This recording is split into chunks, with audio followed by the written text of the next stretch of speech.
Adriano tenía hasta el amanecer para desaparecer de la vida de Martina, y decidió hacer exactamente lo contrario.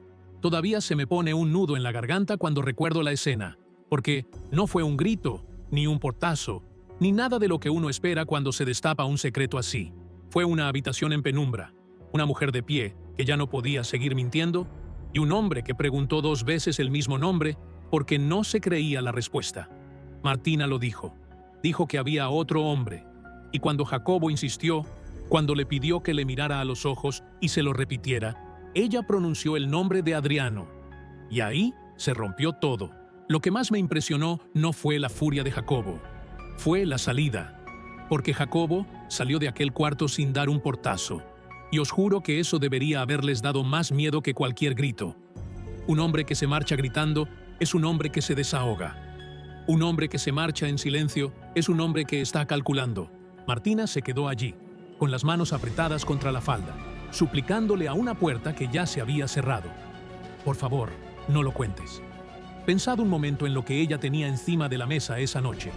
El apellido, el sitio en el palacio, la familia que la había recogido cuando no le quedaba nadie más, y su prima Catalina, que lleva demasiado tiempo lejos, sin que nadie sepa a ciencia cierta dónde está ni cuándo volverá. Martina no solo se había enamorado del hombre equivocado, se había enamorado del marido de la mujer que más había hecho por ella. Eso, en esa casa, no se perdona con una disculpa. Así que la pregunta que me quitó el sueño fue esta: ¿qué precio le iba a poner Jacobo a su silencio? Y antes de seguir, quiero que me digáis una cosa, porque para mí es la clave de todo lo que viene después. Imaginad que estáis en el lugar de Adriano esa noche. Podéis callar, agachar la cabeza, dejar que la tormenta pase por encima y conservar lo poco que os queda. O podéis dar la cara sabiendo que lo perdéis absolutamente todo, incluso lo que aún no habéis perdido. ¿Qué haríais vosotros? Pensadlo con calma, porque dentro de un rato vais a ver lo que eligió él. Y no sé si vais a estar de acuerdo. Volvamos al pasillo, que es donde yo me quedé enganchado. Jacobo no bajó al salón, se metió en su cuarto y estuvo un buen rato repitiendo ese nombre en voz baja, como quien repite una palabra hasta que deja de significar algo. Adriano. Adriano, el amigo, el hombre al que le había contado sus dudas sobre Martina, sus celos, sus planes de boda, el hombre al que había pedido consejo. Y entendedme, porque esto es importante para todo lo que viene. Jacobo tenía razones. Tenía todas las razones del mundo para sentirse humillado.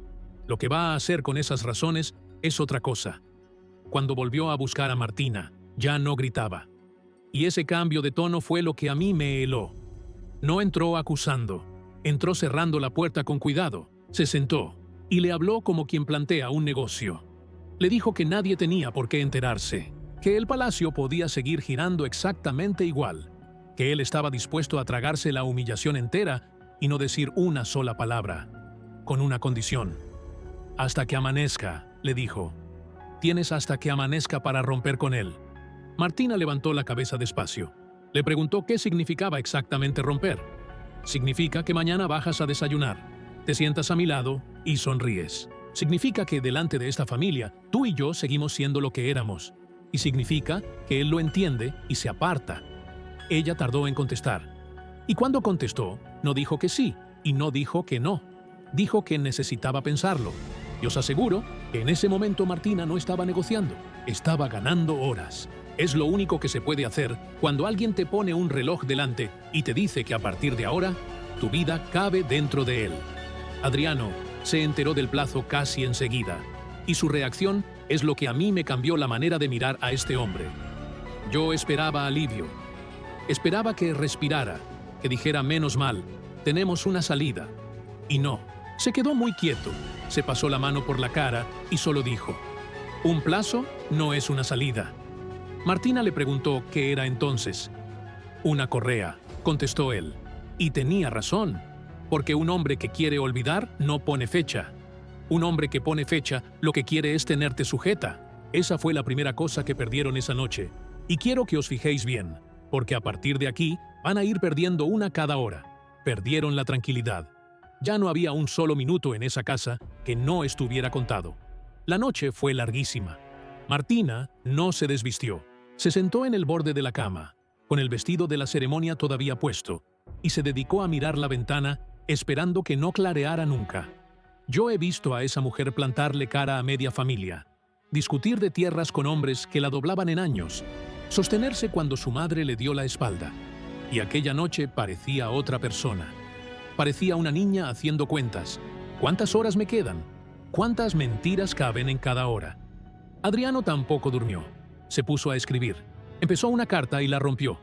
Empezó otra y la rompió también. Y no hace falta que nadie me lo explique para saber a quién iban dirigidas esas cartas rotas. A Catalina, a su mujer, a la madre de sus hijos, que está lejos y que no tiene ni idea de nada de esto. Porque una cosa es enamorarse y otra muy distinta es saber que hay alguien que va a enterarse por boca ajena de algo que tenía derecho a oír de la tuya. Abajo, mientras tanto, el palacio recogía los restos del día. Había sido un día bonito, de esos raros. El bautizo de la niña, la iglesia llena, don Alonso cediendo el padrinazgo, Manuel aceptándolo con los ojos brillantes, Candela aplaudiendo como si aquello fuera una boda. Y en cuestión de horas, toda esa alegría se iba a quedar sepultada por lo que estaba a punto de pasar. Cristóbal fue el primero en notar algo. Un pasillo con una puerta abierta que debería estar cerrada. Nada más, un detalle de nada. Pero ese hombre lleva la casa en la cabeza como quien lleva un plano, y una puerta fuera de sitio le chirría, igual que a otro le chirriaría un grito. Y hubo alguien más. Petra vio pasar a alguien por un corredor por el que a esas horas no tenía que pasar nadie, y no dijo ni media palabra. Y no la juzguéis demasiado deprisa. Petra lleva días con el cerco de su hermana Tomasa, apretándole el cuello, recordándole lo que le debe y lo que aún puede hacer por ella. Cuando alguien te tiene cogida por lo que sabe de ti, callar deja de ser una decisión y pasa a ser un hábito. Y en algún momento de esa madrugada, Adriano tomó una decisión. No la compartió con nadie, ni siquiera con ella. Simplemente dejó de romper cartas, apagó la luz y se quedó mirando el techo con la cara de un hombre que ya ha elegido. Ahí perdieron la segunda cosa, la posibilidad de dar marcha atrás. Amaneció, y con el amanecer llegó lo más violento de todo el día, que fue, precisamente, lo más educado. Porque Jacobo bajó impecable, recién afeitado, el traje perfecto, la sonrisa puesta, saludó a todo el mundo. Preguntó por la salud de doña Leocadia. Comentó lo bien que había salido la ceremonia del día anterior. Le dijo a don Alonso que se le veía descansado. Fue el hombre más amable de aquella mesa, y por eso mismo daba escalofríos. Yo he aprendido a base de disgustos que en esa casa el peligro nunca viene con la voz alta. El peligro viene con los buenos días. Y entonces ocurrió la escena que a mí se me quedó grabada. Y os la cuento despacio porque no pasa nada, y pasa todo.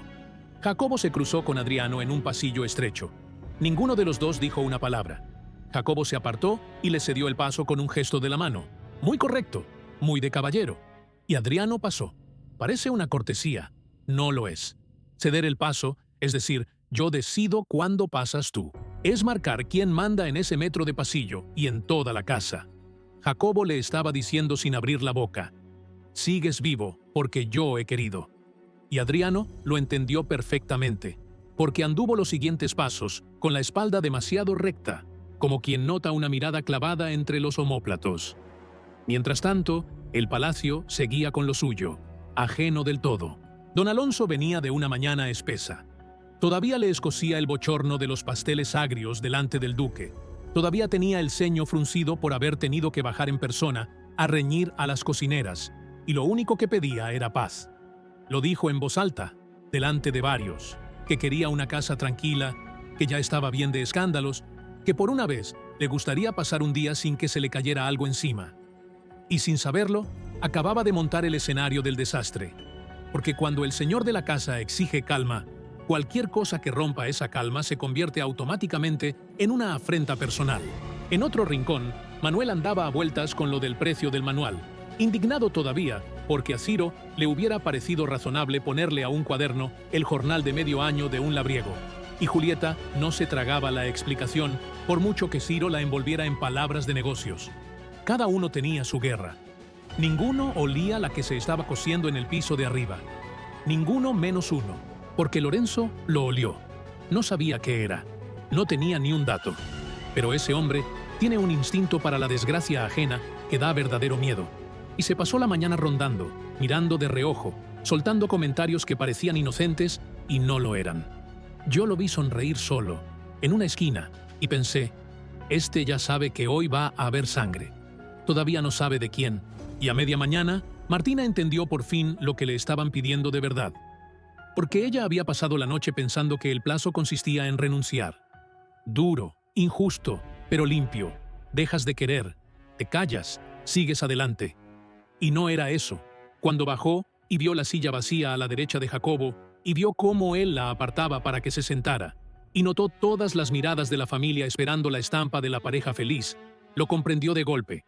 No le pedían que rompiera, le pedían que se humillara. Todos los días, delante de todos, para siempre. Ahí perdieron la tercera cosa, y esta ya duele. Perdió la palabra. Porque a partir de ese momento, cada cosa que Martina dijera en esa casa iba a ser una cosa que Jacobo le permitía decir. Y entonces llegó el movimiento que lo cambió todo. A media mañana, Jacobo fue a buscar a don Alonso. Muy tranquilo, muy medido, le pidió que reuniera a la familia. No dio explicaciones. Habló de un asunto de familia. Dijo algo sobre fechas. Sonrió cuando el marqués le preguntó si era lo que él se imaginaba. Y no lo desmintió. ¿Y qué entendió la casa entera? Lo que Jacobo quería que entendiera. Que había fecha de boda. En un palacio donde llevan meses de disgustos, un hombre que pide reunir a la familia y habla de fechas es un hombre que va a dar una alegría. A doña Leocadia se le iluminó la cara. Don Alonso dijo que ya era hora de que algo saliera bien en esa casa. Y todos se pusieron en marcha, encantados. Adriano, sin embargo, se enteró por otro lado. Y esto es lo que a mí me dio la certeza de que aquel plazo nunca fue una oportunidad. Se enteró porque alguien del servicio recibió una orden concreta, porque se cambió un sitio en el salón que no había ninguna razón para cambiar, porque se mandó un aviso a la capilla que nadie había pedido. Adriano lleva ya un tiempo en esa casa, y hay una cosa que un hombre que ha trabajado la tierra sabe leer mejor que nadie. Cuando alguien prepara el terreno, es que va a sembrar algo, y ató cabos. Jacobo no había pedido esa reunión para anunciar una boda, la había pedido para tener a toda la familia junta, y en el mismo sitio, en el momento exacto en que expirara el plazo. Si Martina cumplía, tendría delante de testigos la escena perfecta de la prometida obediente. Y si Martina no cumplía, también tendría testigos. Todos los que necesitaba, para que la deshonrada fuera ella, solo ella, con nombre, apellido y cara de sorpresa. Fijaos en la contradicción, porque a mí me parece más demoledora que cualquier prueba. La noche anterior, ese hombre había prometido discreción absoluta a cambio de obediencia, y a la mañana siguiente estaba convocando a la casa entera. Las dos cosas no caben juntas. Una de las dos es mentira. Y cuando alguien te promete silencio y a la vez llena la sala de gente, ya sabes cuál de las dos es. A Martina, mientras tanto, se le estaba cayendo la máscara a pedazos. Lo intentó. De verdad que lo intentó. Se sentó donde le dijeron, sonrió cuando tocaba, contestó lo que se esperaba de ella. Y a media frase, en mitad de una cortesía de nada, sobre no sé qué del tiempo o de las flores, se le quebró la voz. Se le quedó una palabra a medias, como si se le hubiera caído. Media casa lo achacó a los nervios de una novia. Yo no. Yo pensé, esta mujer no puede. Y no puede porque nadie puede. Se puede fingir un rato, se puede fingir una noche, pero no se puede fingir una vida entera a cambio del silencio de otro. Y aquí tengo que pararme otra vez y hablar con vosotros, porque me interesa mucho lo que estáis pensando ahora mismo. Al principio de todo esto, cuando Martina dijo aquel nombre y Jacobo salió de la habitación destrozado, apuesto a que muchos os pusisteis de su lado. Y con motivo, ¿eh? El hombre estaba engañado por su prometida y por su amigo. Yo mismo sentí lástima por él.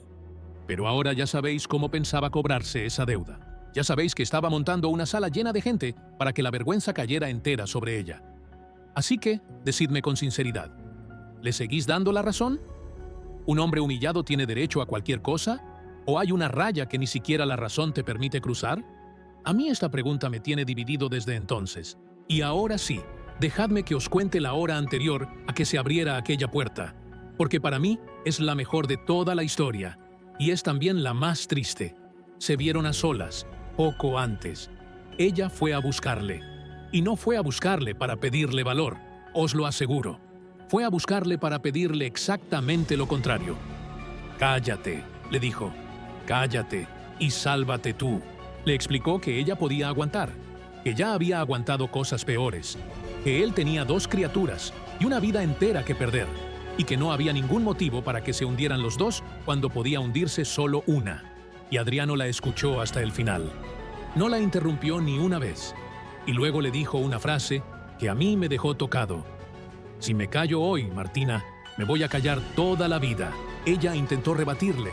Le dijo que no era lo mismo, que era solo un día, que ya pensarían en otra cosa más adelante. Y él le contestó que no, que nunca es un día, que el silencio no funciona así, que uno empieza callándose una noche y después una semana, y al final se calla tanto que ya no le queda voz para nada. Además, añadió, «Hay alguien a quien le debo esto antes que a nadie», y ahí dijo el nombre de Catalina. A mí eso me pareció lo más grande que ha hecho este hombre, porque podría no haberlo dicho. Podría haberse escudado en que ella está lejos, en que hace demasiado que no se sabe nada, en que la vida sigue. Y en vez de eso, dijo que su mujer merecía oírlo de su boca, y no por los pasillos, y que si iba a hablar delante de la familia era, entre otras cosas, para no tener que escribirlo después en una carta cobarde. Se rompieron unas cuantas cartas esa madrugada. ¿Os acordáis? Ahora ya sabéis para quién eran. Y mientras arriba pasaba todo esto, abajo el palacio se colocaba sin saberlo. Cristóbal repartía posiciones para el servicio, como hace siempre antes de una reunión de los señores. Uno en la puerta grande, otro junto al aparador. 2 preparados con las bandejas. Un trabajo rutinario. Un trabajo que hace 1000 veces al año. Solo que aquella vez, sin tener ni idea, lo que estaba colocando no eran criados. Eran testigos. Y Adriano tomó la decisión definitiva.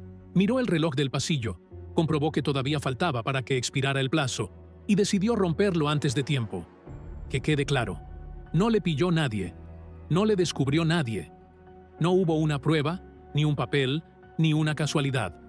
Hubo un hombre que miró la hora y dijo, se acabó. Ahí perdieron la cuarta cosa, y es la que más caro se paga. Perdieron el control del relato. A partir de ese instante, la historia ya no la iba a contar Jacobo. La familia estaba reunida en el salón cuando pasó. Estaban don Alonso y doña Leocadia. Estaba Manuel. Estaba Curro. Estaba Ángela. Estaba Lorenzo, por supuesto, colocado en el mejor sitio para no perderse nada. Estaban las bandejas a medio servir y el servicio en las puertas. Y estaba Jacobo, de pie junto a la chimenea, esperando su momento con esa calma suya que ya sabemos lo que esconde. Y entonces se abrió la puerta y entró Adriano. Lo primero que hizo, y esto es lo que a mí me erizó la piel, fue mirar hacia atrás y decir, en voz baja pero perfectamente audible, «¡No cierren la puerta! ¡No la cerraron!». Y aquello, que parece una tontería, fue una declaración de intenciones. Adriano estaba diciendo delante de todos, «Lo que se hable aquí lo va a oír esta casa entera, arriba y abajo, señores y servicio. Nada de puertas cerradas, nada de versiones oficiales, nada de lo que se cuenta después». Jacobo tardó unos segundos en reaccionar, y creo que en esos segundos entendió que había perdido la iniciativa, porque Adriano habló primero. «Jacobo, quiero que me expliques una cosa delante de todos». Se hizo un silencio de esos que se oyen. Don Alonso levantó la cabeza. Doña Leocadia dejó la taza en el platillo sin hacer ruido, y Jacobo, con una media sonrisa que le costó bastante sostener, contestó lo único que podía contestar. ¿Que yo te explique a ti? Sí, dijo Adriano, que me expliques por qué esta familia está reunida. Aquí es donde la escena se dio la vuelta, y os quiero explicar bien por qué, porque no es un detalle. Todo el mundo en esa sala esperaba ver a un hombre pidiendo perdón. Todo el mundo esperaba a un culpable con la cabeza gacha, y lo que tenían delante era a un hombre haciendo preguntas. En una casa como esa, el que pregunta manda, y el que se explica, pierde. Jacobo se rehizo rápido, hay que reconocérselo. Y aquí viene lo que a mí más me costó, porque es la parte en la que este hombre estuvo brillante. Se apartó de la chimenea, se colocó en el centro del salón y habló mirando a la familia, no a Adriano. Habló de la palabra dada, de un compromiso que se anuncia en público y se respeta en privado, de un apellido que no es de uno solo, sino de todos los que están sentados en esa mesa. Habló de que él había venido a esta casa a integrarse, a trabajar las tierras, a hacerse un sitio, y de que a cambio le habían hecho quedar como un idiota delante de todo el mundo. Y luego dijo la frase que dejó a media sala mirando al suelo. Yo a ti te contaba mis cosas. Eso es verdad. Eso es indiscutiblemente verdad. Adriano no lo negó. Y os digo una cosa que a lo mejor no os gusta. Si Jacobo se hubiera quedado ahí, si hubiera parado en ese punto exacto, hoy media España estaría de su parte. Porque tenía razón, la estaba defendiendo bien y no estaba mintiendo en nada. El problema es lo que había hecho esa mañana. Porque cuando terminó, Adriano dio un paso adelante y le habló mucho más bajo. Tanto que la sala tuvo que inclinarse para oírle. Anoche me juraste que esto no salía de aquella habitación. Jacobo no contestó. Y esta mañana has llenado el salón. Silencio. Un silencio que pesaba. ¿Para qué has reunido a la familia, Jacobo? Y ahí fue cuando este hombre se desarmó él solo, delante de todos, sin que nadie le enseñara un papel, ni una carta, ni una prueba. Porque intentó decir que era por otro asunto. Y a don Alonso se le escapó, sin ninguna mala intención, que a él le había hablado de fechas. Y a doña Leocadia se le escapó que ella daba por hecho que era un anuncio. Y alguien del servicio, con la mejor voluntad del mundo, comentó que se había mandado aviso a la capilla. 3 frases inocentes. 3 personas que no tenían ni idea de lo que estaban haciendo. Y la versión de Jacobo se cayó a pedazos sola. Yo he visto en esa casa caer a mucha gente con pruebas en la mano, con documentos, con cartas robadas.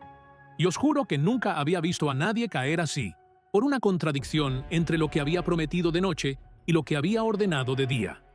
Sin testigos de más, sin trampas, solo por no haber sabido esperar.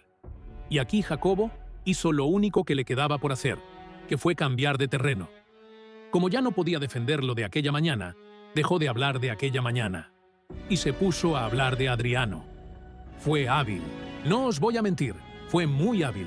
Se giró hacia don Alonso, bajó la voz como quien lamenta muchísimo tener que decir algo desagradable y empezó a recordarle a la sala quién era exactamente el hombre que estaba de pie en mitad del salón.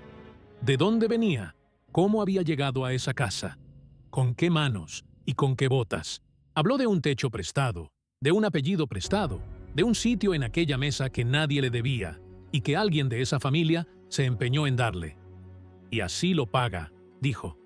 Y os aseguro que aquella frase hizo más daño que cualquier grito de los que no llegó a pegar. Porque fijaos en la jugada, que es de una frialdad tremenda. Jacobo no podía negar lo del aviso a la capilla, ni lo de las fechas, ni lo del sitio cambiado. Todo eso estaba dicho ya delante de testigos y no había manera de recogerlo. Así que hizo lo que hace la gente que ha perdido un argumento y no quiere perder la partida. Cambió el juicio. Dejó de discutir lo que él había hecho esa mañana y empezó a juzgar lo que Adriano era desde el día en que puso un pie en esas tierras. Y a mí, lo que se me quedó grabado no fue la cara de Adriano, fue la cara de los demás. Porque en aquel salón había mucha gente a la que esa frase le pasó por encima como una piedra. Estaba Curro, que ha servido bandejas en esa misma sala con un uniforme puesto y que sabe perfectamente lo que es que te recuerden de dónde vienes cuando no tienen otra cosa que echarte encima. Estaba don Alonso, que lleva media vida cargando con una historia que empezó exactamente así, con un hombre de arriba y una mujer de abajo, y que sabe mejor que nadie lo que cuesta esa cuenta. Y estaba doña Leocadia, que no se movió, pero que apretó los labios lo justo para que yo entendiera que aquel golpe también le rozaba. Jacobo creyó que estaba hundiendo a un hombre, y lo que hizo, sin darse cuenta, fue recordarle a media familia de qué está hecha esa casa por dentro. Adriano no le contestó enseguida. Se tomó su tiempo, y cuando habló, lo hizo sin levantar la voz ni un dedo. Todo eso es verdad, dijo. Y a mí se me abrió el pecho, porque no negó nada. No se defendió. No dijo que hubiera llegado con nada más que lo opuesto, ni sacó a relucir cuántas horas ha metido en esas tierras desde entonces, ni mencionó a la mujer que le abrió la puerta. Solo dijo que todo eso era verdad, y se quedó callado un segundo, dejando que la sala se lo tragara. Y después añadió lo único que hacía falta. Pero yo no he venido aquí a explicar de dónde vengo. He venido a que expliques tú lo que has hecho esta mañana. Ese fue el momento en que Jacobo perdió el suelo por segunda vez. Porque el desprecio funciona cuando el otro se pone a defenderse. Si el otro te da la razón y vuelve a la pregunta, te quedas con el insulto en la mano y sin ningún sitio donde soltarlo. Y entonces se metió Lorenzo. ¿Cómo no? Yo llevo tiempo diciendo que ese hombre no necesita tener nada en contra de nadie. Le basta con que haya una grieta para meter el dedo. Soltó un comentario de esos suyos, envuelto en buena educación, sobre lo bonito que era ver a la familia reunida para tratar asuntos tan delicados, y sobre lo mucho que se aprende del carácter de las personas cuando les tocas el orgullo. No dijo un solo nombre. No hacía falta. Aquello iba dirigido a todos y a ninguno, que es como más duele. Y ahí, por fin, doña Leocadia habló. Y lo que dijo fue exactamente lo que yo esperaba que dijera, porque esa mujer es previsible en una sola cosa, en las formas. Esto se habla en privado. Se puso de pie muy despacio.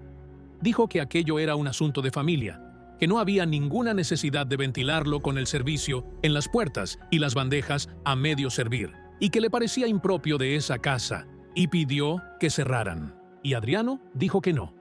Os juro que fue la primera vez en toda la escena en que se le notó algo parecido a la rabia. Dijo que no, que la puerta se quedaba abierta, y luego explicó por qué. Y su explicación es la cosa más lúcida que se ha dicho en ese salón en mucho tiempo.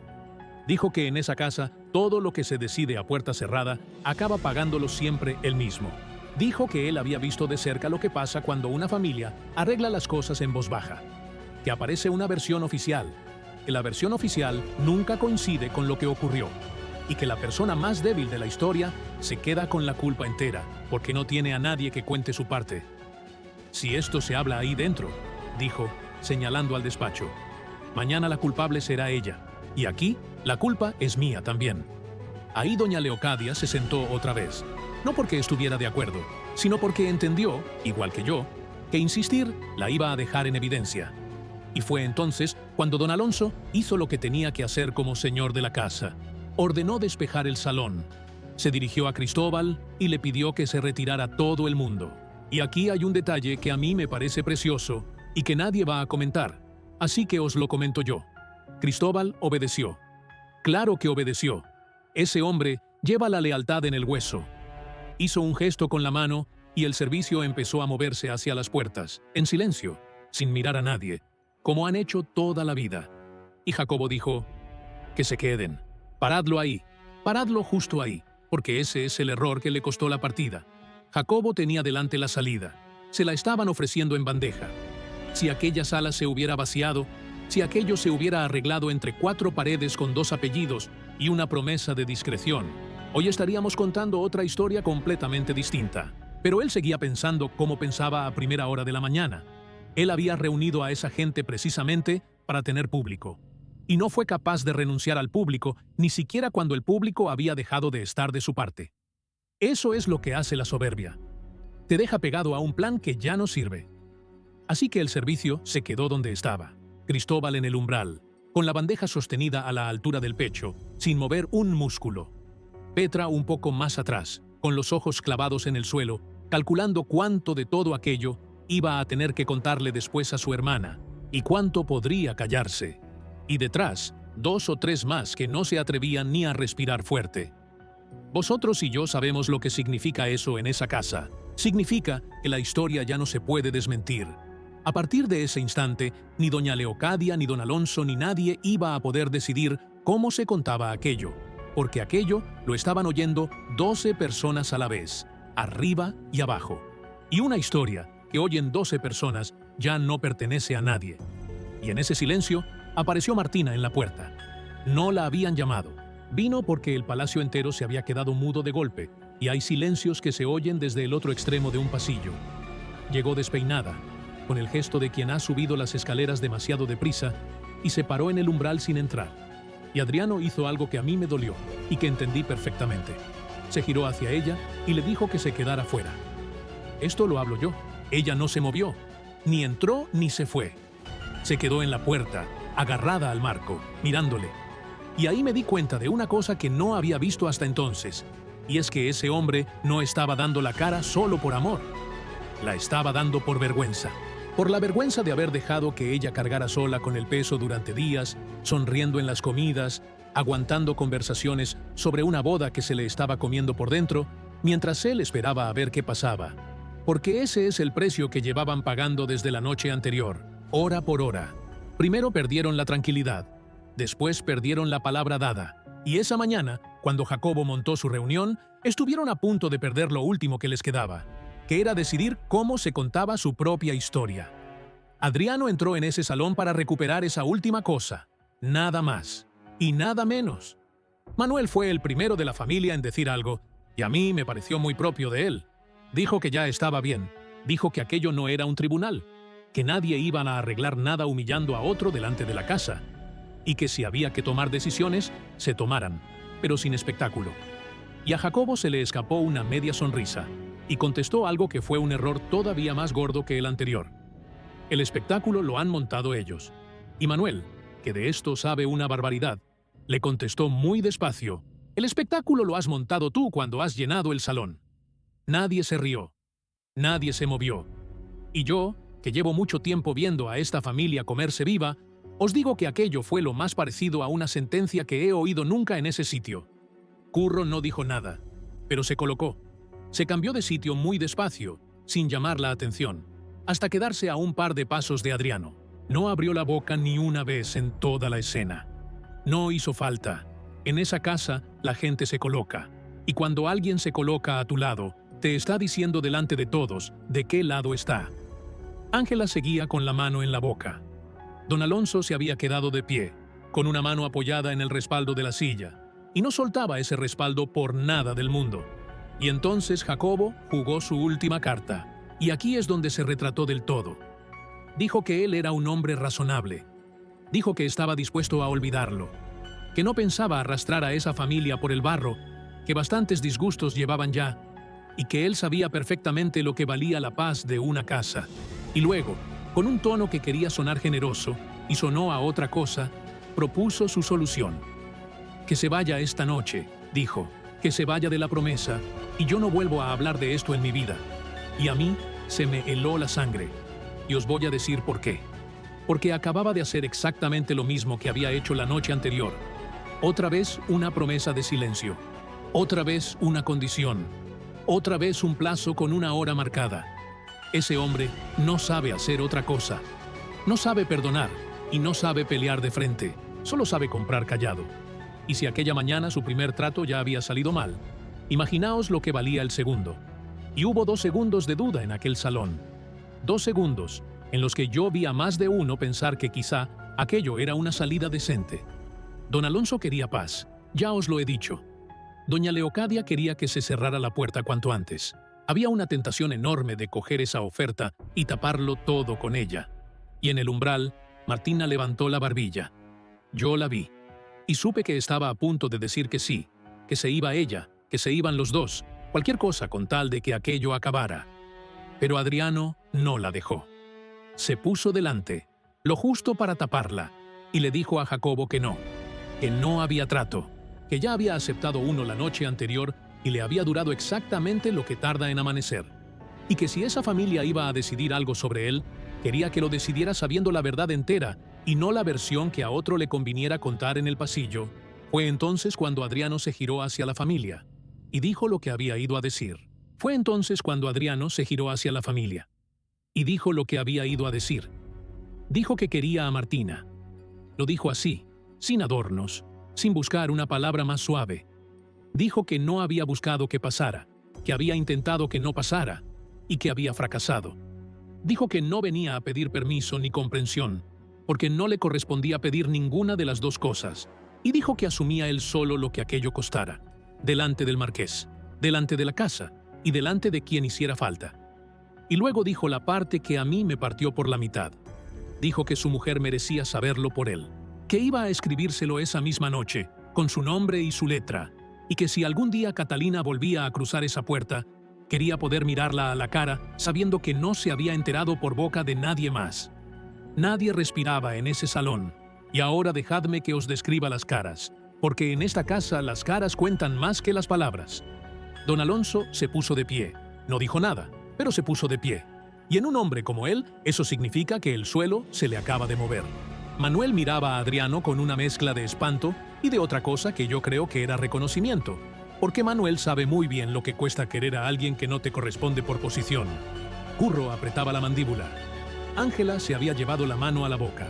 Doña Leocadia no se inmutó, y esa quietud suya, esa manera de no mover ni una ceja, a mí me da más miedo que cualquier grito, porque yo sé lo que significa.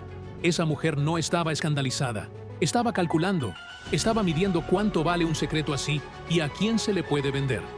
Lorenzo, en cambio, disfrutaba. Se le notaba en el cuerpo entero. Estaba viendo cómo se le desmoronaba la casa a la gente que no soporta, y encima gratis. Y abajo, en las puertas, el servicio inmóvil. Cristóbal sin mover un músculo, sosteniendo la bandeja como si le fuera la vida en no derramar nada. Petra con los ojos clavados en el suelo. Ninguno de ellos podía decir una palabra. Todos ellos iban a recordar aquel momento durante años. Y entonces pasó lo que yo no esperaba. Y es la razón por la que os cuento esta historia.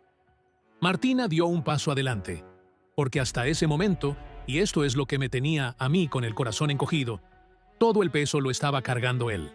Adriano había entrado solo, había hablado solo y se había echado la culpa entero encima para dejarla a ella fuera. Y a mí me parecía muy noble, pero también me parecía que la dejaba en un sitio horrible, el de la mujer a la que hay que salvar. Y Martina no quiso que la salvaran. Se colocó a su lado, se giró hacia la familia y habló ella. Dijo que no había sido arrastrada, ni engañada, ni convencida por nadie, que era una mujer adulta y que había tomado una decisión adulta, con todo lo malo que eso trae. Dijo que había mentido y que estaba dispuesta a pagar por haber mentido, pero que no iba a pedir perdón por lo que sentía, porque eso no se pide. Y luego se dirigió a Jacobo. Y esto sí que fue tremendo. Le dijo que sentía muchísimo el daño, que era verdad que él no se lo merecía, y que precisamente por eso no iba a bajar a desayunar cada mañana durante el resto de su vida a sonreírle a cambio de su silencio. Prefiero perderlo todo hoy, le dijo, a debértelo todo mañana. Y aquí es donde quiero que os fijéis en Jacobo, porque este hombre no se derrumbó, y eso me parece importante decirlo. No suplicó, no montó un espectáculo, no se arrastró, se quedó mirándolos unos segundos, con la cara muy blanca, y después miró a don Alonso y le dijo, con una calma que daba miedo, que sentía haberle hecho perder la mañana, y salió del salón andando.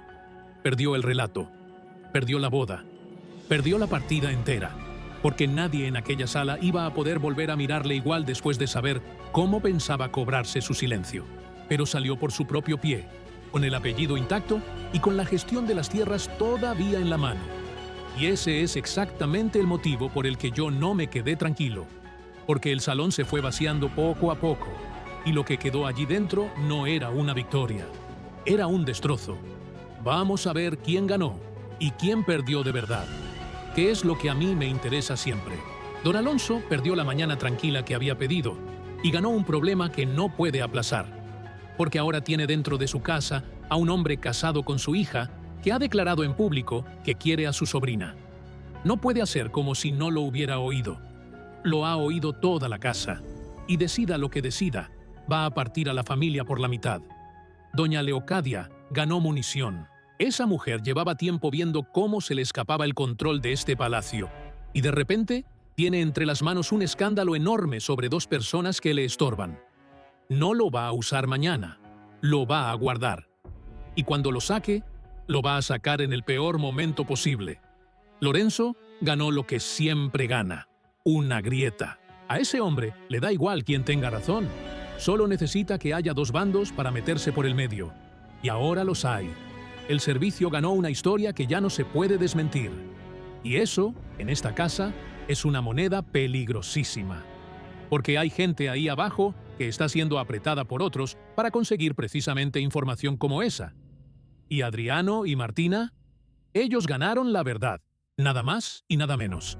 Ya no tienen que fingir, ya no le deben el silencio a nadie, ya nadie los puede chantajear con lo que saben. Pero no tienen sitio. Ni él ni ella tienen hoy un lugar claro en esa casa, y los dos lo saben. Salir del salón con la cabeza alta está muy bien, pero después hay que subir a una habitación. Y en esa habitación hay dos niños dormidos y una carta por escribir a una mujer que no tiene ni idea de nada. Ganar así también cuesta. De hecho, creo que es la manera más cara de ganar que hay. Y Jacobo, que se fue humillado pero no destruido, es hoy más peligroso que ayer. Porque ayer era un hombre enamorado con miedo a perder. Hoy es un hombre sin nada que perder que sigue viviendo bajo el mismo techo, sentándose a la misma mesa y llevando los asuntos de la finca. Y a mí eso me quita el sueño. No os voy a mentir. Yo os digo lo que pienso. y me lo podéis discutir todo lo que queráis. Creo que Adriano hizo lo único que podía hacer. Creo que si hubiera esperado a que se cumpliera el plazo, hoy Martina estaría atada a una promesa de silencio que le habría ido comiendo la vida a cucharadas. Y creo también que la manera de hacerlo importa tanto como el hecho de hacerlo. Entró él primero. Pidió que dejaran la puerta abierta. No acusó a nadie de nada que no fuera cierto. Y no dijo ni una sola palabra para humillar al hombre al que estaba desmontando. Se limitó a nombrar lo que había pasado. A veces eso basta y sobra. Y lo que más me sigue rondando la cabeza es esa frase suya, que si se callaba ese día, se iba a callar toda la vida. Yo creo que eso vale para mucha más gente que para él. Ahora quiero saber lo que pensáis vosotros, y esta vez de verdad, porque estoy hecho un lío. ¿Hizo bien Adriano en romper el plazo antes de tiempo? ¿O debería haber esperado y buscado otra manera menos ruidosa de salir de aquello? ¿Y Jacobo, que estaba engañado y humillado, tenía derecho a poner precio a su silencio? ¿O justo ahí perdió toda la razón que llevaba encima? Y la última, que es la que más me interesa. ¿Qué debería hacer ahora don Alonso con los dos, sabiendo que decida lo que decida va a partir a esta familia? Contádmelo en los comentarios, que os leo todos y siempre acabo aprendiendo algo de vosotros. Si os ha gustado el vídeo, dejadme un me gusta, que ayuda mucho. Y si todavía no estáis suscritos, ya sabéis dónde está el botón, porque esta historia no ha terminado ni de lejos. Yo, mientras tanto, me quedo pensando en algo. En que ese salón se vació, las bandejas volvieron a la cocina, y la casa siguió girando como si nada.